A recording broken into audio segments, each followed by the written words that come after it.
I am the Tofu Golem. Please enjoy the video. In this video, I will show you how to make delicious hard cinnamon candy. First, let's gather everything we need. You'll want 2 cups of granulated sugar, 3/4 of a cup of water, and 1/2 cup of light corn syrup.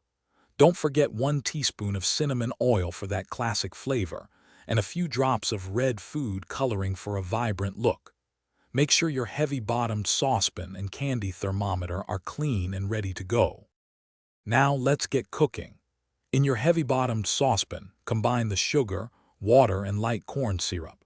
Stir this mixture continuously over medium heat until all the sugar crystals have completely dissolved. Once dissolved, stop stirring. Insert your candy thermometer and continue to cook the syrup without any further stirring until it reaches precisely 300 degrees Fahrenheit, which is the hard crack stage.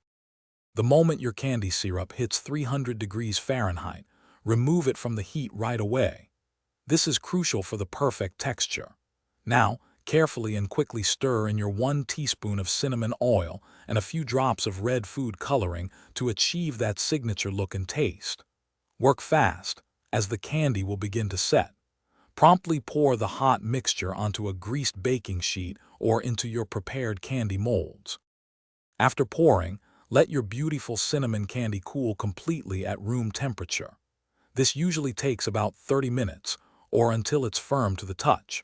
Once it's fully hardened, you can use a small hammer or the back of a sturdy spoon to gently break the candy into bite-sized pieces.